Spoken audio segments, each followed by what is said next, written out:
Hi guys, this is Mary. You're watching Cards TV.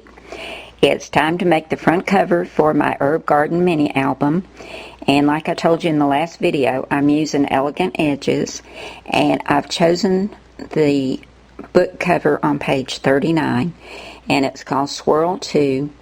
I'm not doing the one with the swirl at the bottom though. I'm going to hit Swirl 2, Shift, and Book. And I'm going to cut this shape right here for the front and the back cover of my mini album. And I'm going to cut it at 5 inches, and this is what it's going to look like. Love this shape. Now I've already gotten out a new Cricut mat, and I've got my medium weight chipboard already put on here, and I've set my Cricut on multi-cut. And if you're not familiar with multi-cut, this is it right here. It's the one that's lit up. And let me show you how you set multi-cut. We'll turn it off. Now you go to Settings, which is the button right below multi-cut. You would hit Settings, and when you want to go and see the different settings on your Cricut, you hit the OK button, and that's got the measurements. Okay, now we're at multi-cut, and it's on 4, and that's where I want to leave it, is on 4. So I'm going to leave it there and hit Settings, turn the multi-cut button back on, and we're on 4.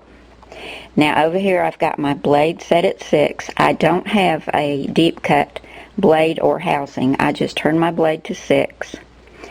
I've got my pressure at max, and I've got my speed at high.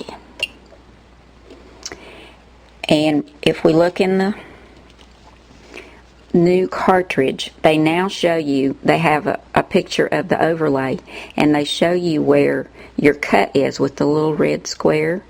And this is on the second row, and it's this one right here, which is Swirl 2. And I want to cut this one down here, so I'm going to hit Shift, Swirl 2, and Book. And if we look over here in the screen, that's the cut we want. And I've got it set at 5 inches. So, we got our mat loaded. Yep. We're going to hit Cut. And this is going to cut it 4 times. Let's unload and see if that did it. I think it did. Yep. There we go. There's the cover for my little Herb Garden mini album. Now I'm going to get some paper loaded on here, and I'm going to cut the paper to cover this.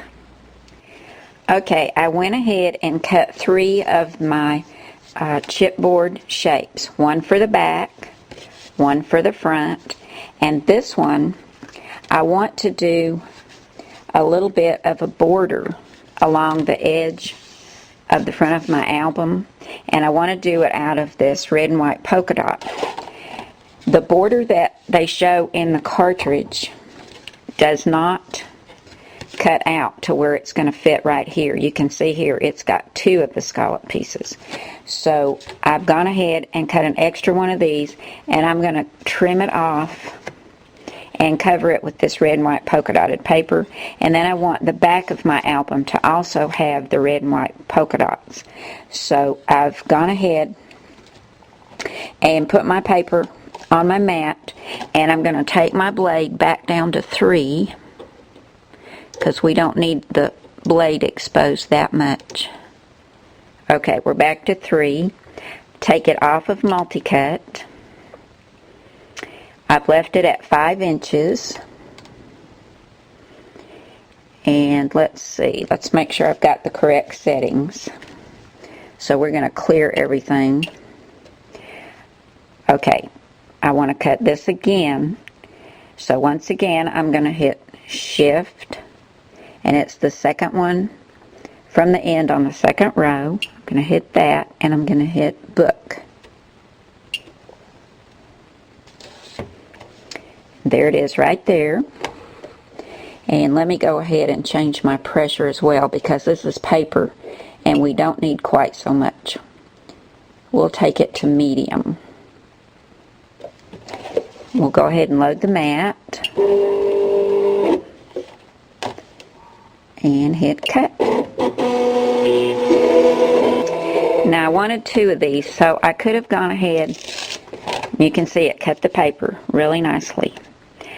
I wanted 2 of these, so I should have used my quantity button, which is right up here. You would have hit quantity, and like that would have 3. I just used my minus to go back to 2. 1, 2. We're going to take that off. I'll just go ahead and load last and repeat last, and it'll just cut it again.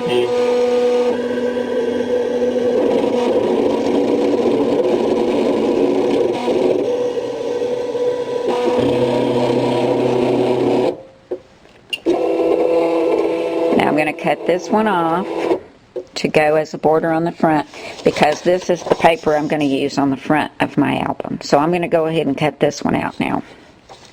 Okay, I've got all the pieces cut for the front of my album, the back of my album, and then the little piece that I'm going to use for a border. And I'm going to use a combination of Scotch Quick Dry Adhesive as well as my ATG gun. This is permanent and it holds really well.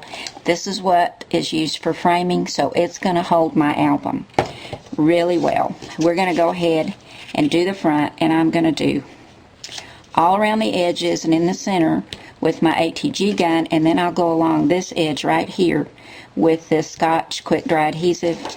And I found my bone folder that I have been looking for 4 years now. It was down in the bottom of one of my tote bags.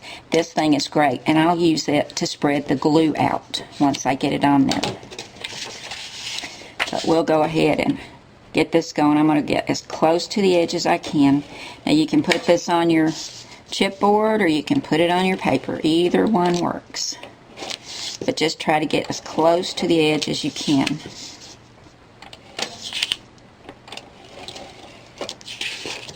And I'm going to put some in the center here too, to make sure that it's on there really well.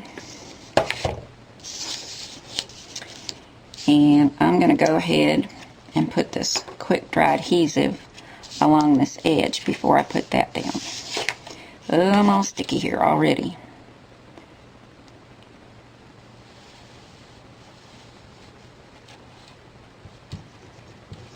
Spread it out some.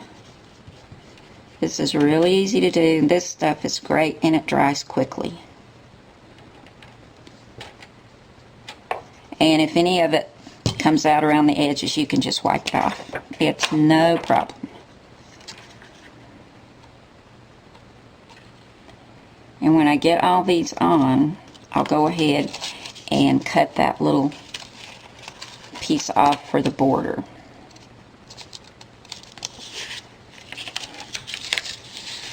Want to make sure I get it straight. And I will be going around the edges with some creamy brown chalk ink. Let's pull this up and get it straight. Because you know we don't like the white edges, or in this case the chipboard edge is showing. And you can see I got a lot on here. It is coming out, but that's okay. It just wipes right off. Just get a paper towel when you start this and wipe it right off. And there's part of our front cover. Okay, I've got my front cover, my back cover, and the part that I'm going to use for the border on the front all covered. Now, after you get it covered, if you find you have just a little bit of paper hanging over anywhere, you can just take the scissors and trim that right off. Or you can take a nail file. That works well too, and just trim it right off. Just like that. Now I'm going to take some creamy brown chalk ink. This is by Colorbox. And you can get it in a bigger stamp pad, but I like this size for going around edges. My friend Laura sent me an applicator to use this on as well, but for getting up in these little edges, I have to just hold it by hand. But that applicator works great too. And we're just going to go around the edges, and you can see what a difference that makes. It gives it a little bit of an aged, distressed look, and it hides the chipboard edges. Love that look. So I'm going to continue going around these pages, and then we're going to trim off the border and adhere it to the front cover. Okay, I've got my front and back cover inked, as well as this part that I'm going to trim off for a border. I don't know how well y'all can see this because of the glare from the lights. I tried turning them off and then it was too dark. So what I'm going to try to do is trim this off to where it's this little point just comes to like 1 3/4 inches. Don't know if you can see that. That little point right there is almost 1 3/4 inches. And this may take several times with my trimmer since we're going through chipboard. There we go. That wasn't so hard after all. Now this piece I'm going to save because I can use this on the inside of my album as an extra little flap to put something on. But I want to go ahead and attach this to the front. Love that. So once again, I'm going to use my ATG gun and my Scotch quick dry adhesive. But first I'm going to ink this edge right here that's going to be showing. Okay, the border's all attached, and I really like the way that turned out. So we've got our front and our back cover all covered with our paper and inked with our creamy brown chalk ink. And in the next video, we're going to take this little guy and cut out some other embellishments and decorate our front cover. And we'll probably go ahead and punch the holes for the binding with the Bind-It-All. So we'll have that all ready. So I'll see you guys again next time. Have a great day. Bye now.